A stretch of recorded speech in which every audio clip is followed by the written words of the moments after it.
Muy buenas noches, queridos hermanos. Bienvenidos una vez más al Seminario Internacional de Miami, Bolivia, MINS, y a la materia de Historia de la Iglesia, módulo 2, o Historia de la Iglesia 2, o incluso Historia del Cristianismo 2. Hasta aquí, hermanos, hemos tenido la oportunidad de estudiar el periodo de la Iglesia Apostólica, el periodo de la iglesia perseguida, el periodo de la iglesia imperial, y en la providencia de Dios ingresamos al periodo de la iglesia medieval. Repito, ingresamos al periodo de la iglesia medieval. Entonces, una vez más, bienvenidos a la clase de la fecha. A ver, como siempre, vamos a hacer una pequeña comparación. No nos vamos a extender mucho en esto, pero vamos a hacer una pequeña comparación. Mientras se desarrolla el periodo de la iglesia medieval en Europa principalmente, ¿qué es lo que sucedía en esta parte del mundo? En el mismo tiempo en el cual se está desarrollando el periodo de la iglesia medieval en el viejo mundo, ¿qué está sucediendo en el nuevo mundo, en el lugar donde nosotros vivimos? Solamente como algunos datos para ponernos en contexto. Tiwanaku ya será urbano hasta el año 700, habíamos mencionado, para luego pasar al periodo imperial hasta el 1187. Es decir, que desde el, de- desde el 700 hasta el 1187, Tiwanaku será imperial, y durante ese periodo de tiempo se está desarrollando en el viejo mundo el periodo de la iglesia medieval. Mientras tanto, en estos lugares que nosotros vivimos, Tiwanaku está en el periodo imperial. Pero a partir del 1187 en adelante se va a dar la caída del imperio Tiwanacota. Y en el viejo mundo continúa el periodo de la iglesia medieval, continúa la Edad Media. Por eso es que en el 1187 se da la caída de Tiwanaku y comienzan ahora los señoríos aymaras. Ahí podemos ver primero un mapa de la extensión de la cultura tihuanacota o el imperio tihuanacota, y en este otro lado estoy señalando, podemos ver los señoríos aymaras. Entonces, durante el periodo de la iglesia medieval, ya estaríamos hablando, sí, ya estaríamos hablando o ingresando o ya en el periodo ya estaríamos en la Edad Media baja, en la baja Edad Media ya estaríamos, ¿no? Ya, entonces ya estaríamos en la baja Edad Media, ¿ya? En el mundo, en el viejo mundo. Y en esta parte del mundo se estaría dando los señoríos aymaras, ¿no? Ok, pasemos al viejo mundo. ¿Qué está sucediendo en el viejo mundo? Bueno, la institución religiosa tiene mucho poder en Europa, en el viejo mundo. La iglesia tiene bastante poder. Ese poder, como ustedes lo han visto, lo ha ido adquiriendo a partir del periodo imperial. Ahora la iglesia tiene bastante poder político, incluso va a tener poder económico en este periodo de tiempo. En el periodo medieval, en el viejo mundo, ya se van a ver las grandes diferencias sociales.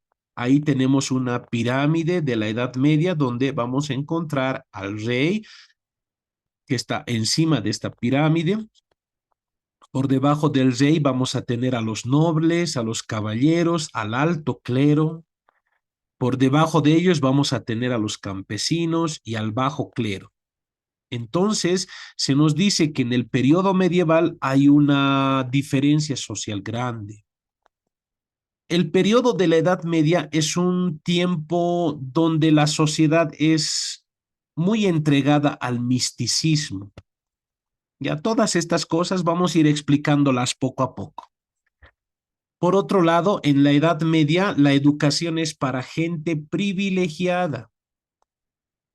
Todavía no hay una educación para toda la población como tal, como en la historia se va a dar mucho tiempo más adelante.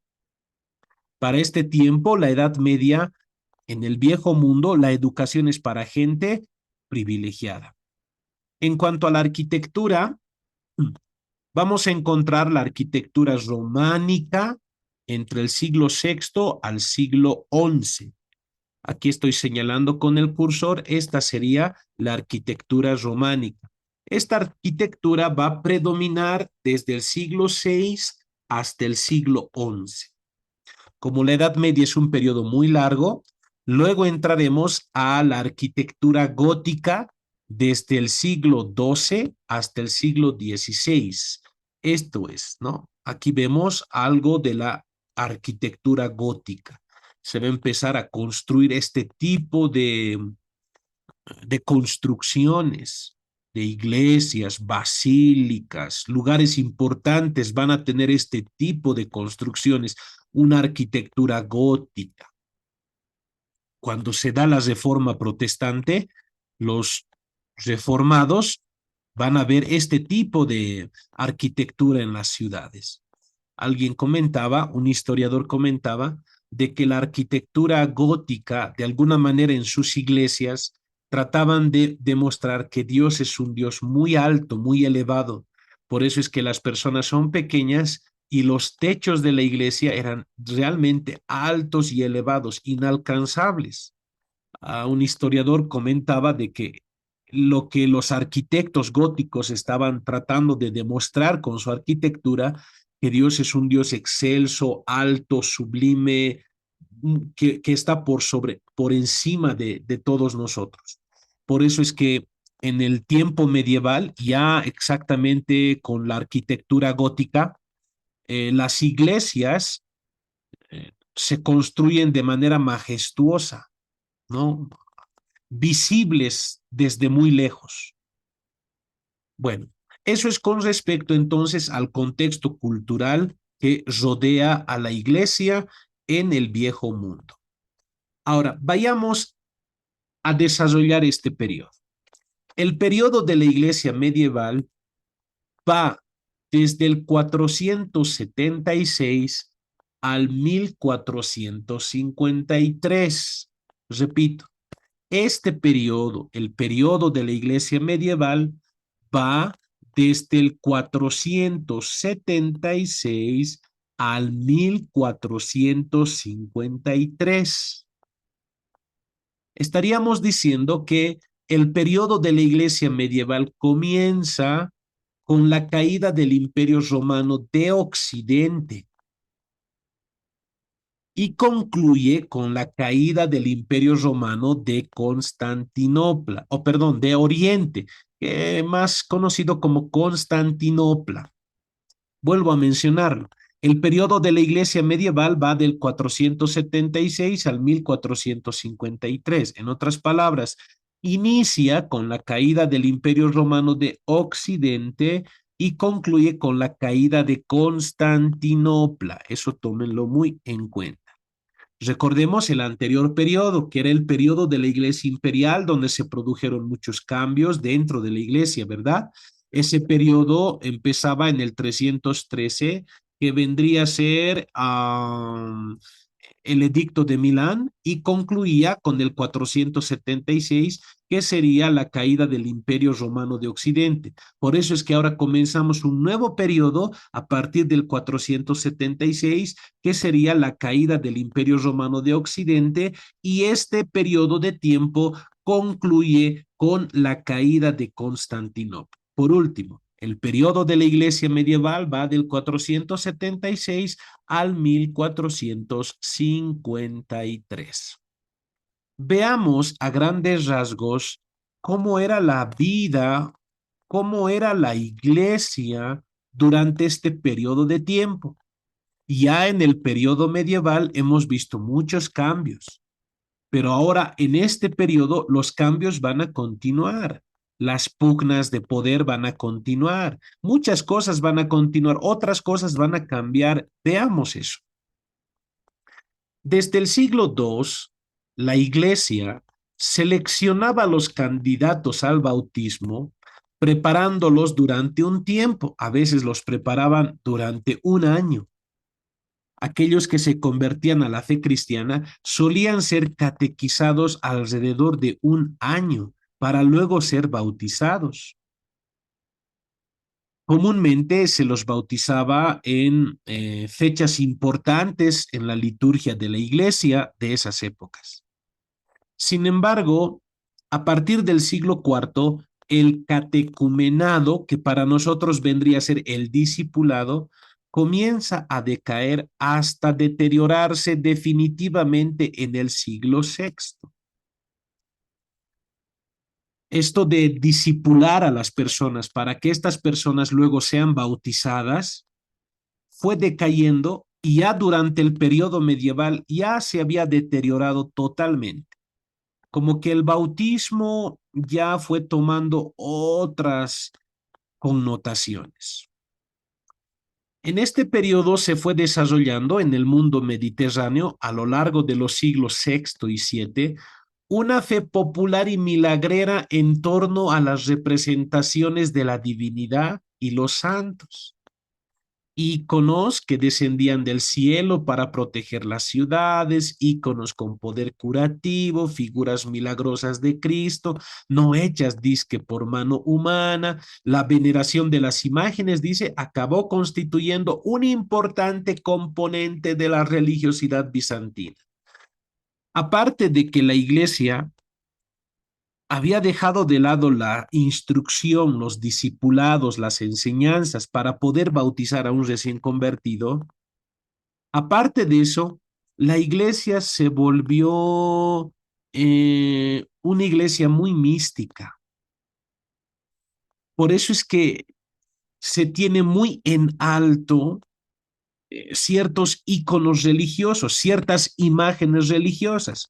Puede ser la imagen de la Virgen María, pero se tejían en torno a esas imágenes, que algunas eran muy antiguas, se tejían de pronto algunas historias fantasiosas, como que esta imagen de María nadie la hizo, se la hizo en el cielo. Los ángeles lo pusieron un día en esta ciudad. ¿Para qué? Para que sea la protectora de estas ciudades. Muchas cosas que nosotros ahorita estamos mencionando, todavía lo vamos a ver en nuestra época, tal vez con otras connotaciones, pero hay semejanzas. Por eso se habla de, eh, de que cierta ciudad de pronto es devota de cierta virgen o cierto pueblo es devoto de cierto santo. Cuando ocurre algún tipo de calamidad o no está lloviendo o está lloviendo mucho, suelen eh, presentar sus oraciones, sus libaciones al santo, al patrono de cierta región, de cierto lugar. Eso ya desde el periodo medieval había ido comenzando, había ido desarrollándose esa forma de pensar, ¿no? En venerar a las imágenes porque son imágenes milagrosas, venerar a las imágenes porque muchas de estas imágenes pensaban que no habían sido construidas por un artesano en particular, sino que habían descendido del cielo. Ahora, ¿por qué decían eso?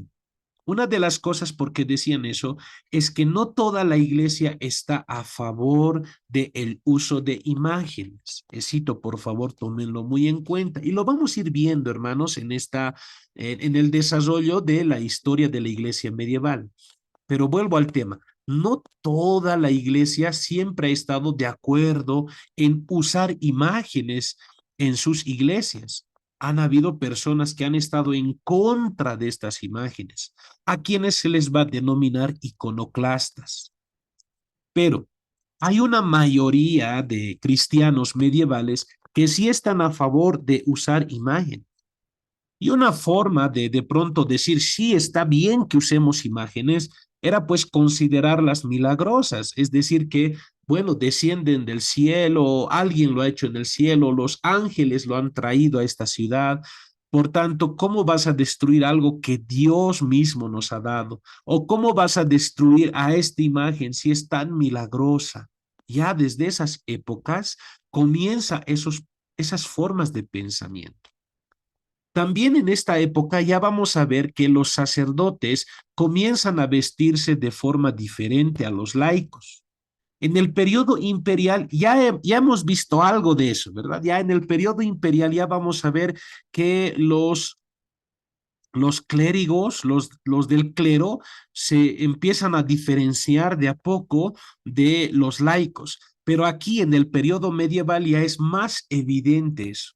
Los sacerdotes van a vestirse de una forma diferente a los laicos para diferenciarse. Y parece que en esta Edad Media hay dos extremos. Por un lado tenemos al alto clero, que su vestimenta es, por decir, lujosa. Es una vestimenta lujosa y extravagante. Una palabra popular sería pomposa. Por el otro lado, surgen en la Edad Media las órdenes mendicantes. Órdenes mendicantes son monjes que mendigan en la calle pidiendo limosna. Entonces, estos no se vestirán de forma extravagante o de forma muy rimbombante. Su vestimenta será incluso tratando de demostrar eh, pobreza, tratando de demostrar miseria incluso, ¿no? Esa será la forma de vestirse de estos. Se vestirán con sacos tal vez, para que me entiendan, de papas o de trigo, algunos de eso van a confeccionar sus prendas de vestir, en lugar de alguna correa que sostenga. Sus pantalones, simplemente tendrán una cuerda, algunos caminarán descalzos, incluso sin llevar sandalias. Entonces, como dos extremos hay.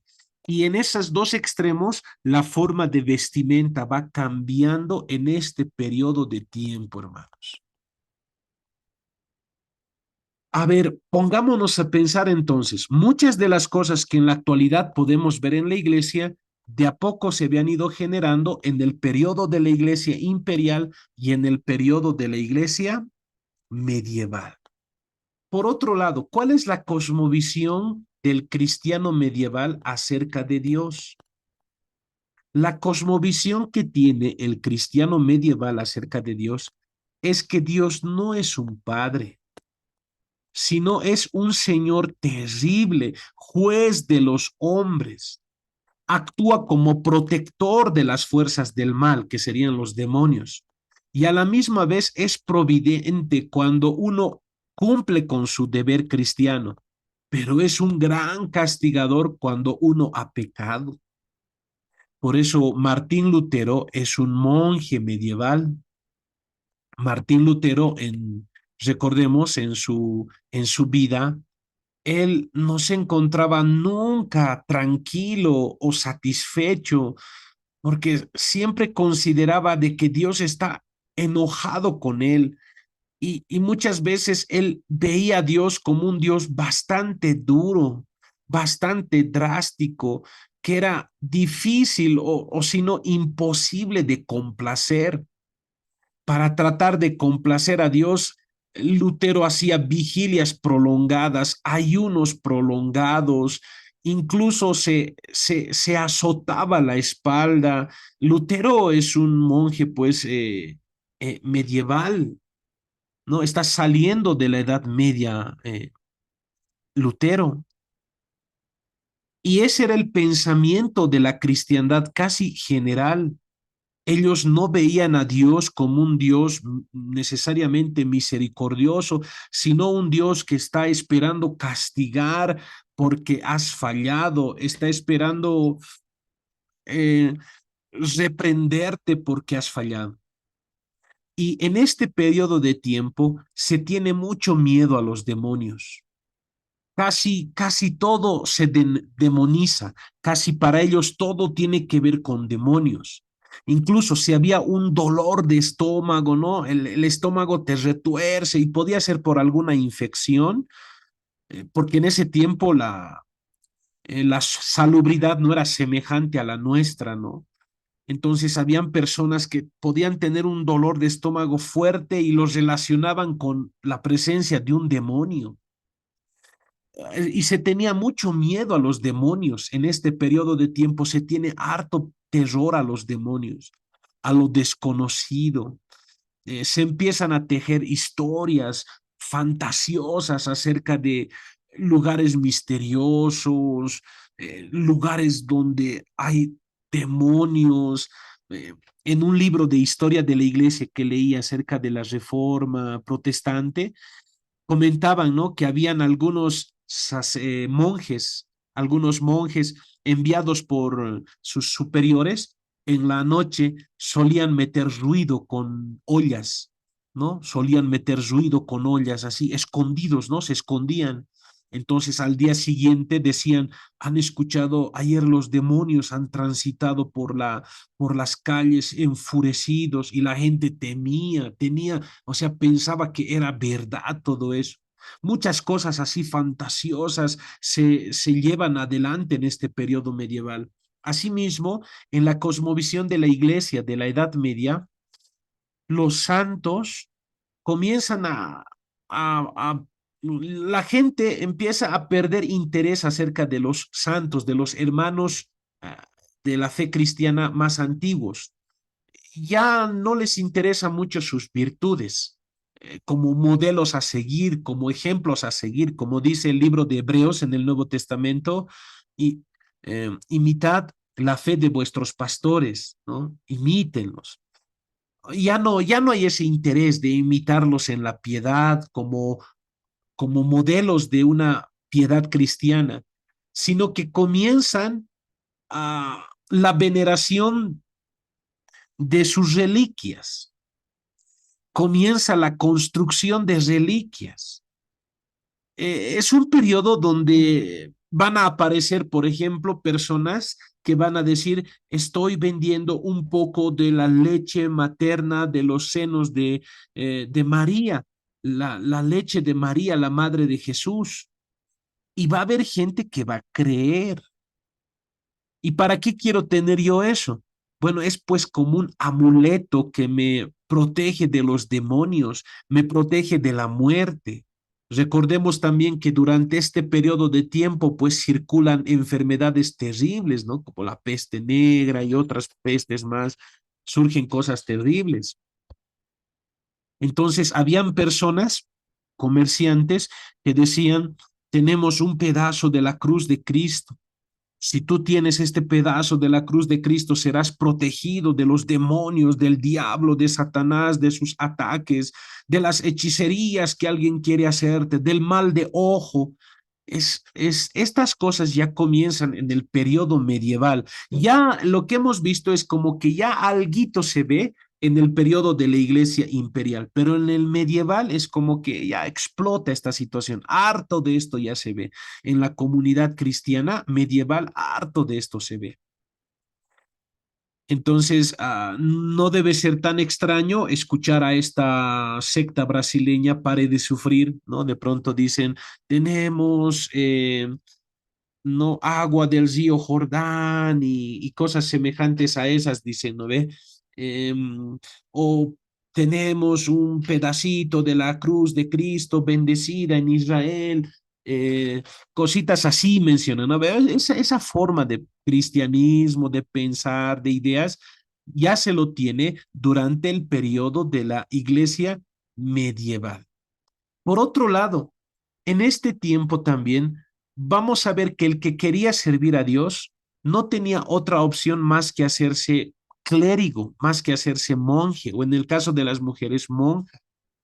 En este tiempo la iglesia divide entre cosas mundanas y cosas sagradas. O sea, ese pensamiento que va a dividir el mundo en dos partes. Esto es cristiano, esto es mundano. La idea que ellos tienen es que solamente los que están en un monasterio, trabajando como clérigos, solo ellos sirven a Dios.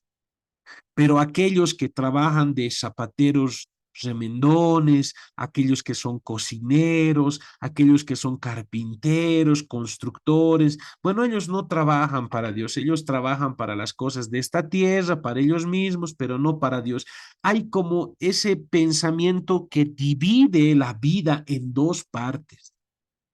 Esa forma de pensar va a cambiar en la reforma protestante, pero aún lo vamos a tener aún en algunos grupos durante la reforma y aún en nuestro tiempo vamos a tener personas con ese pensamiento, donde divide la vida. Esto es cristiano, esto es mundano. Esto es cristiano, esto es mundano. ¿No? Lo vamos a ir desarrollando un poquito más en el desarrollo de esta enseñanza. Continuemos.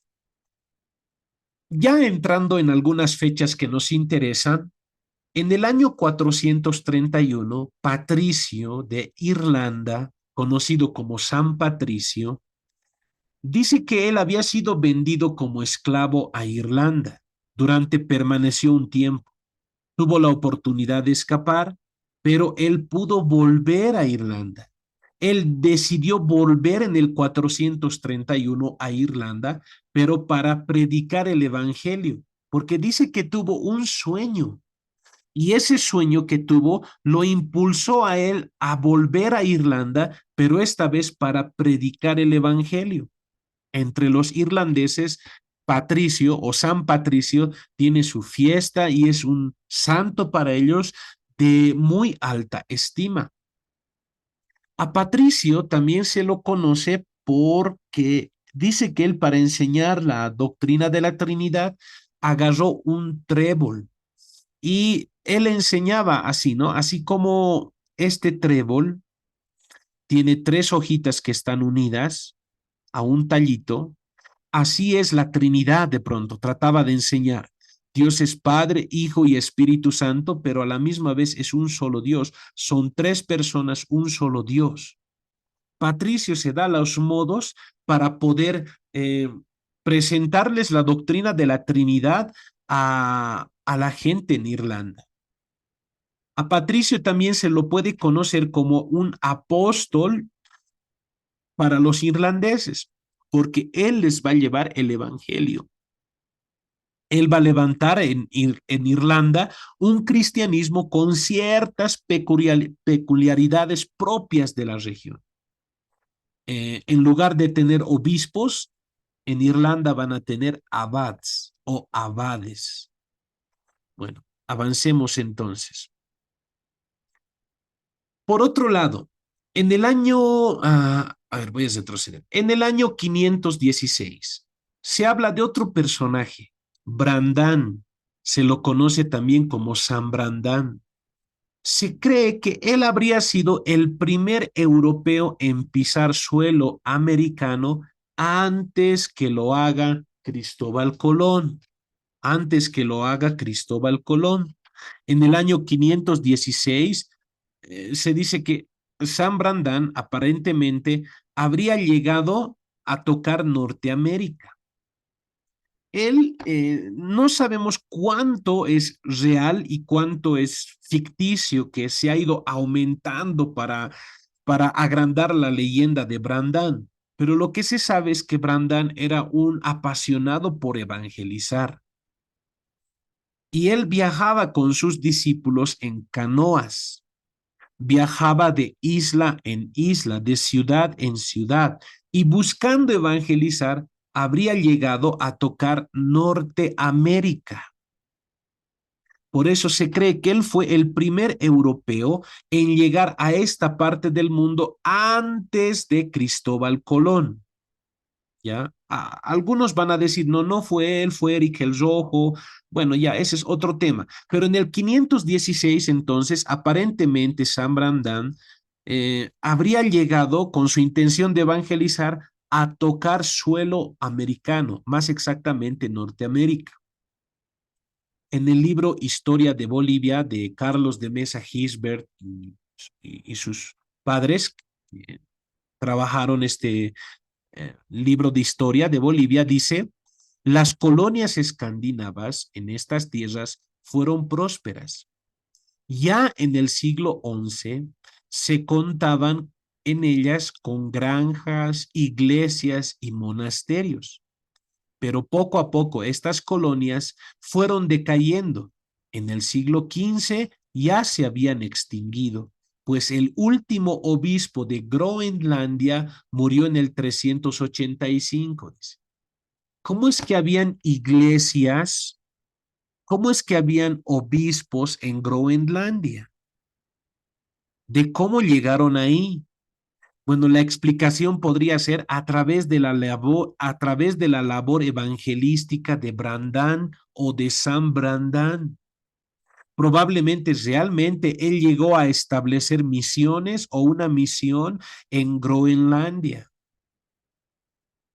Y de ahí, con el paso de los años, se empezaron a generar colonias que tenían granjas, iglesias, monasterios, pero por alguna situación comenzó su declive y en el siglo XV, dice, ya prácticamente se había extinguido. Durante el periodo de la pre-reforma ya se había extinguido. La reforma ya no hay más. Por eso dicen, el último obispo de Groenlandia murió en el 385. Nuestra intención es conocer estas historias, estas leyendas, y nosotros empezar a hilar fino, ¿no? Es como eh, muchos aspectos de la historia, es como cuando uno come pescado. Uno come de diferente manera, por decir, el pan y de diferente forma el pescado. Uno puede comer pan y agarra un pedazo y se lo lleva a la boca y sin ningún problema, lo mastica y sin ningún problema. Pero cuando uno tiene que comer pescado, tiene que tener cuidado con los huesitos. Entonces, poco a poquito va sacando la carnecita, ¿no? Ya sea con los cubiertos o con la manito, va sacando la carnecita. Cuando estudiamos historia, es como comer pescado. Tenemos que empezar a ver qué es aquello que será real o qué es aquello que ya es una invención para agrandar la imagen o la figura de cierta persona. Entonces, en el 516 vamos a tener a Brandán, llegando aparentemente a Norteamérica, pisando suelo norteamericano, pisando Groenlandia, donde se habría establecido una misión que a la larga, bueno, produjo granjas, iglesias, monasterios, pero por alguna razón en el siglo XV decayeron y en el 1385 murió el último obispo de Groenlandia. Estamos en el periodo medieval. En el 545 vamos a tener a Columba. Bueno, no anoté su nombre acá. Ah, sí está acá. Vamos a tener a Columba. En el 545, este Columba funda su primer monasterio. Igual, es igual que Brandán. Él tiene la intención de evangelizar, de extender la fe cristiana a otras tierras. No sé si se han dado cuenta, hasta aquí como que hay un patrón durante estos siglos, primeros siglos de la Edad Media. Tenemos a un patricio llevando el evangelio a Irlanda, tenemos a un Brandán buscando evangelizar pequeñas islas de Irlanda, Escocia, entre los ingleses y hasta llegando al Nuevo Mundo. Y ahora tenemos a Columba. Igual, con la misma intención, él va a ir a las Islas Británicas a fundar monasterios. No se sabe si Columba era su nombre real o era un apodo, porque Columba significa paloma. Puede ser que era su nombre o puede ser que era un apodo que le pusieron. Entonces, Columba en el año 545 habría establecido su primer monasterio. Y Columba fue misionero a las Islas Británicas y a sus 42 años, dice, había establecido varios monasterios en Irlanda. Ya Patricio había hecho su trabajo ahí. Brandán también ya había hecho su trabajo en la misma región. Ahora Columba está haciendo el trabajo en esta región. Pero hay dos dos percepciones. Por un lado, tenemos aquellas personas que nos dicen que Columba está extendiendo la fe cristiana por las islas británicas, Irlanda, Inglaterra, Escocia. Columba es un misionero. Pero por otro lado, tenemos la idea de que Columba lo que estaba buscando es traerlas al catolicismo romano, porque ya está ganando más fuerza la sede cristiana de Roma. ¿Recuerdan? En el periodo imperial hemos visto que hay 5 sedes que están luchando por la primacía, la de Jerusalén, la de Antioquía, la de Alejandría, luego tenemos la de Constantinopla y la de Roma. Pero aún en el periodo de la Iglesia imperial vemos que se da primacía al obispo romano y al de Constantinopla, pero sobre todo al obispo romano, dice, ¿se acuerdan, verdad? Entonces, ya en el periodo medieval, el obispo romano tiene un poquito más de preponderancia. Entonces, hay algunos que miran a Columba, no lo miran bien, lo miran mal, y de pronto dicen, él lo que ha ido es a traer a ese cristianismo que había sido fundado quizá por Patricio y por otros misioneros, que tenía sus peculiaridades. Era un cristianismo muy peculiar el de Escocia, de Irlanda, era un cristianismo muy peculiar, como que no estaban sujetos al papado, no estaban sujetos al obispo de Roma, era casi como un cristianismo independiente del poder de Roma.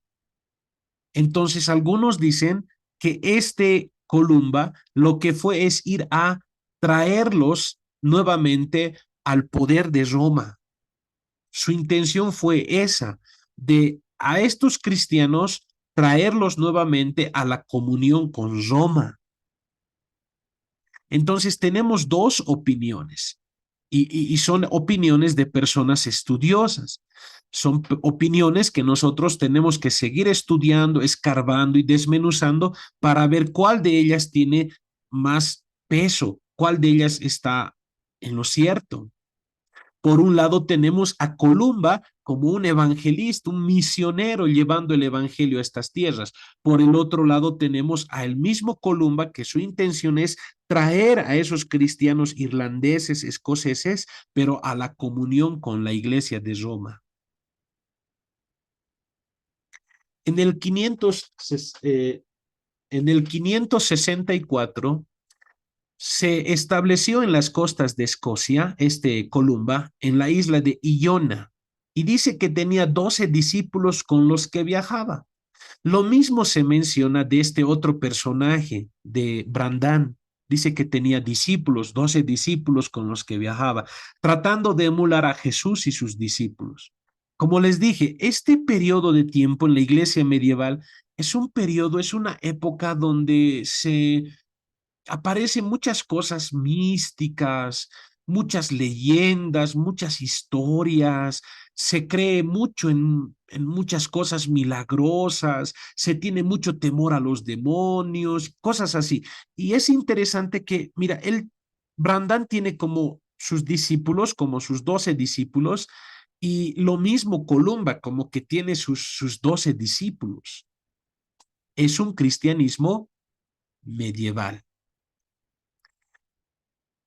Avancemos. En el año 553 vamos a volver a encontrarnos con otro concilio, el concilio de Constantinopla, pero se denomina el concilio de Constantinopla II, en el año 553 después de Cristo.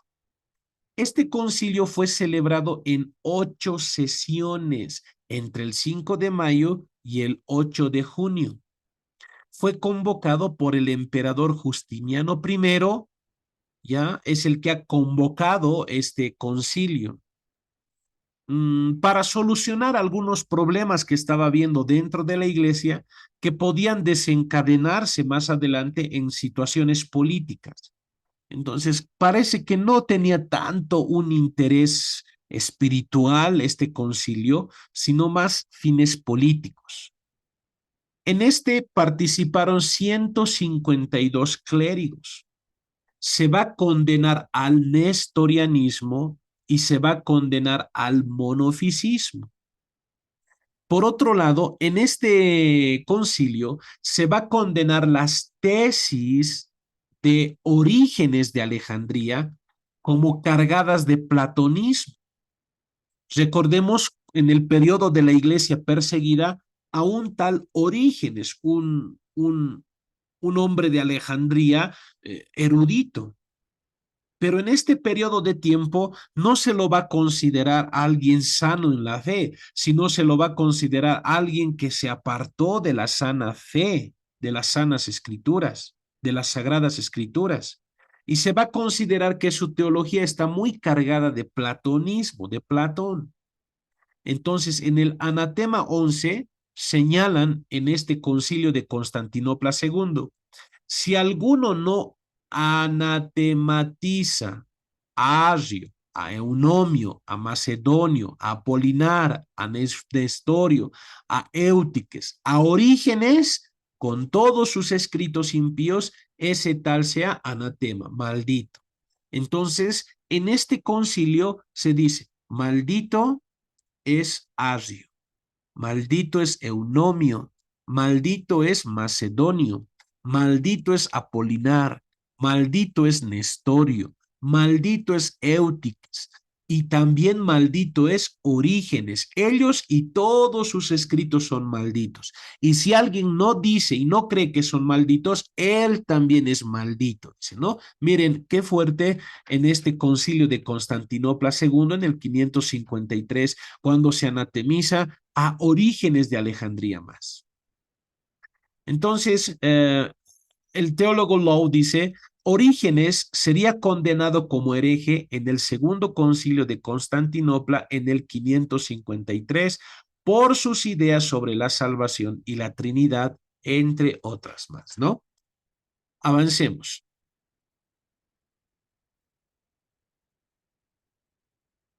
Perdón, voy a retroceder. Ahora sí.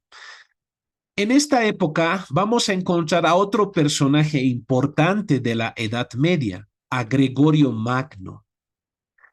Gregorio Magno va a hablar con respecto a la conversión de los paganos. Gregorio Magno para el 590 es obispo de Roma, es papa. Y recordemos que hay un movimiento misionero y evangelístico a las Islas Británicas, porque en las Islas Británicas habían pueblos bárbaros, pueblos muy rudos, muy reacios. Solamente con ver la película, a ver, Corazón Valiente de Mel Gibson, donde se habla de un tal William Wallace, ¿verdad? Él es escocés. Entonces, ese tipo de gente eran los bretones, los que estaban ahí. Entonces, hay como un interés en evangelizarlos en San Patricio, en Brandán, en Columba. Entonces, hay como un interés de presentarles el evangelio. Y aparentemente se están dando resultados en estos lugares. En el año 590, Gregorio Magno dice, llevo largo tiempo debatiendo conmigo mismo acerca del caso de los anglos son estos, los anglosajones, ¿no? Son estos que están ahí en las Islas Británicas. Y Gregorio Magno dice, y he llegado a la conclusión de que los templos de los ídolos de ese pueblo no deben ser destruidos. Inicialmente él pensaba que sus templos deben ser destruidos porque son templos a dioses paganos. Ahora cree que no deben ser destruidos. Dice, aunque sí los ídolos que en ellos hay. Él está de acuerdo que con la llegada del cristianismo a esas partes del mundo, a esas islas británicas, sí, los ídolos deben ser destruidos, pero sus templos no. ¿Para qué? Lo vamos a leer, pero la intención es que esos templos se conviertan en iglesias. A ver, en este 590 dice, que se prepare, dice, y rocíe agua bendita en estos templos, Ya el uso del agua bendita ya lo tenemos en la iglesia de la Edad Media. Incluso recordemos que algo hemos hablado del tema del agua bendita en el periodo de la iglesia imperial y en el periodo de la iglesia medieval mucho más, pues. Entonces dice que se prepare y que se rocíe agua bendita en estos templos y se construyan altares cristianos y se depositen reliquias de santos. Aquí hay algo que a nosotros nos puede parecer un poco tenebroso, pero quizás a culturas pasadas no era así. Sucedía de que en el periodo medieval, como la gente mira a los santos del pasado, a los hermanos del pasado, a los hombres y mujeres piadosos del pasado, los mira no solamente como ejemplos, ya eso de ejemplo lo van poniendo a un lado, más es que los miran como que la presencia de ellos trae bendición. Entonces les había dicho, ¿verdad? Algunos decían, ¿no? Tengo un mechón del cabello de María. Claro, no era pues de María. Él mismo tal vez se cortó un mechón de cabello para venderlo, ¿no? O alguien podía decir, tengo un pedacito de la cruz de Cristo, un pedazo de madera de algún lado habrá conseguido, ¿no? Pero así lo vendían y consideraban que eran muy milagrosos. Pero no solo eso, sino que también había gente que desenterraba los cuerpos de los santos. Si alguien les decía, está enterrado allá, por decir el tal pastor o el tal santo está enterrado ahí, iban y los desenterraban. Entonces, podían conseguir un poco de huesos, un poco de cabello, un poco de piel, los restos que encontraban. Y esos restos que encontraban, lo que hacían era llevarlos a las iglesias y los depositaban en los altares de las iglesias. Imagínense, si había una iglesia en un pueblo, tenía su altar y en ese altar lo común era que haya algún santo enterrado o sus restos de algún santo esté en ese lugar. Y por eso es que desenterraban muertos en este periodo de tiempo, los desenterraban. Y aquí en el 590 Gregorio Magno está diciendo eso, que a esos templos que son de dioses paganos no lo destruyan. Destruyan sus imágenes de ídolos, sí. Rocíenles con agua bendita, sí. Pero también dice, depositen reliquias de los santos ahí. En otras palabras, hay que desenterrar los cuerpos de muertos, de cristianos santos muertos, y llevarlos a esas iglesias y depositarlos en esas iglesias, en lugares especiales como el altar, porque ellos pensaban como que así de esa manera va a haber una bendición de parte de Dios. Es como que va a ser un lugar milagroso, un lugar consagrado a Dios. Continúa diciendo, esto lo narra Justo González, el historiador, dice, puesto que estos templos están bien construidos, es bueno que pasen del servicio de los ídolos al servicio del Dios verdadero, puesto que acostumbraban sacrificarles mucho ganado a los demonios. Deben continuar teniendo alguna celebración parecida, pero transformada, porque sin duda es imposible quitarles todo eso de los corazones de una vez. Es decir, no busquemos que cambien totalmente, les vamos a dejar sus templos, algunas de sus prácticas van a ser combinadas con la fe cristiana, les vamos a rociar con agua bendita sus templos, sí vamos a destruir los ídolos, no los templos, pero para consagrarlos más, vamos a depositar reliquias de los santos en esos lugares, dice, ¿no? Estamos viendo el cristianismo de la Edad Media. Por otro lado, Gregorio Magno y las imágenes. En Occidente, el Papa Gregorio Magno fijó una postura, dice, que había de convertirse en oficial frente al obispo Sereno de Marsella, quien por temor a caer en idolatría había retirado las imágenes de su diócesis. Las imágenes, sostenía el Papa, decora las iglesias y sirve para recordar a los fieles los hechos sagrados. No deben ser adoradas como hacen los paganos con los ídolos, pero sí respetadas. Esa forma de pensar hasta la actualidad lo vamos a tener en el catolicismo romano. Pero dense cuenta, ya en el periodo de la Iglesia imperial, comienza más esto del uso de imágenes. Algunos incluso dicen, no, incluso más antes. Ya en el periodo de la iglesia perseguida vamos a ver algunas imágenes. ¿Se acuerdan de las catacumbas? En las catacumbas los cristianos ponían algunas imágenes, dibujaban a Jesús como el buen pastor, dibujaban el ictus, ¿no ve? El pez, el ancla, incluso dibujaban a María. En estas catacumbas ellos ya dibujaban. Ahora no se sabe con exactitud si era para venerarlas o para decir simplemente que en esas catacumbas han sido enterrados cuerpos de cristianos. Pero ya hay el uso de imágenes, pero no se sabe si es para el culto o simplemente es para decir que en esos lugares hay cristianos. En el periodo de la Iglesia imperial aparece un teólogo, ¿recuerdan? Es un teólogo oriental que va a decir que el uso de las imágenes también puede ser posible dentro de la Iglesia como más o menos un uso didáctico. Y en el periodo de la Iglesia medieval, Gregorio Magno, el Papa Gregorio Magno, va a decir que está bien el uso de las imágenes en las iglesias porque hermosean la iglesia, decoran la iglesia.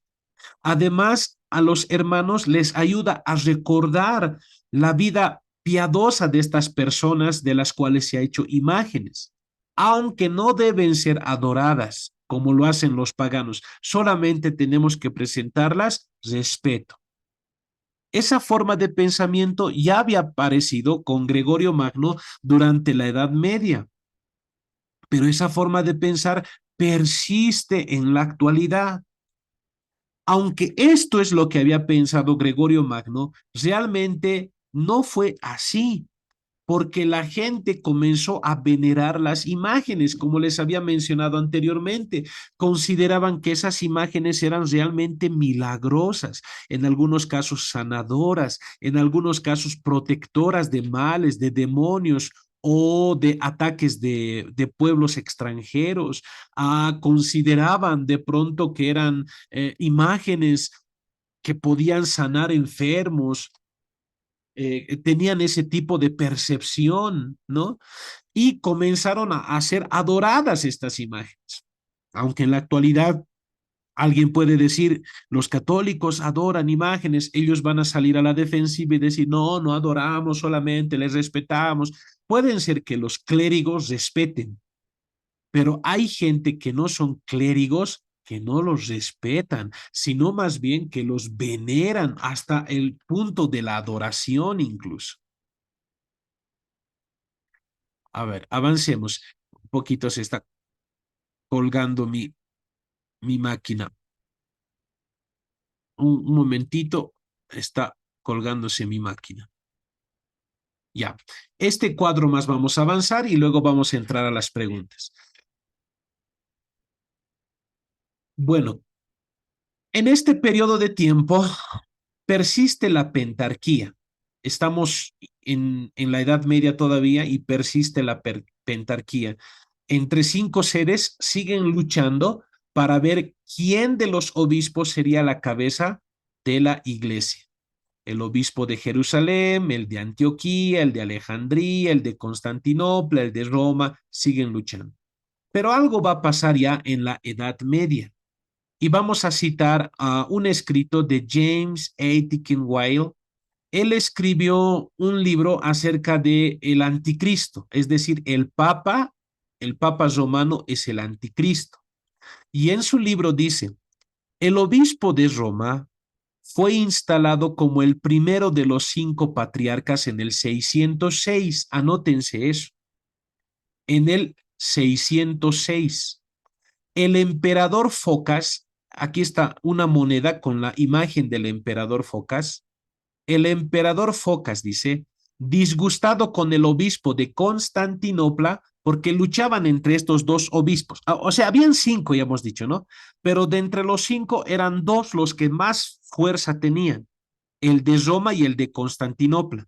En el periodo imperial, recordemos que se había mencionado que sí, el de Roma y el de Constantinopla tienen autoridad, pero hay una preeminencia del de Roma. O sea, había una pugna entre los dos. Pero en el 606, el emperador Focas, este emperador, la imagen lo estamos viendo del emperador Focas, disgustado con el obispo de Constantinopla, hizo a Bonifacio III obispo universal. Este es Bonifacio III, al que lo estoy señalando.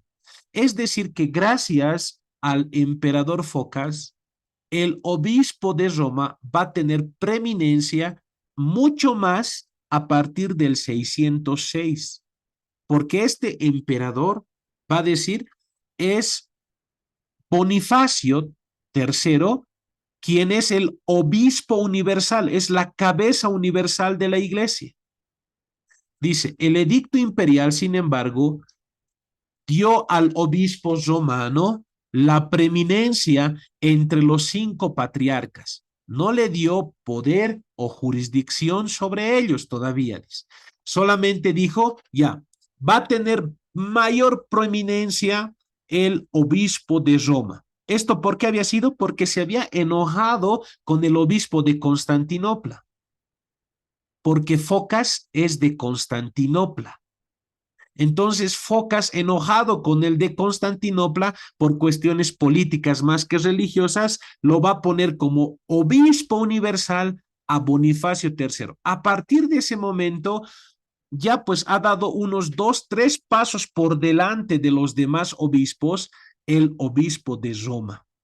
Y como les dije en anteriores clases, los demás obispos se van a ver debilitados con el surgimiento del Islam. En este periodo de tiempo va a surgir el Islam, ya va a surgir el Islam.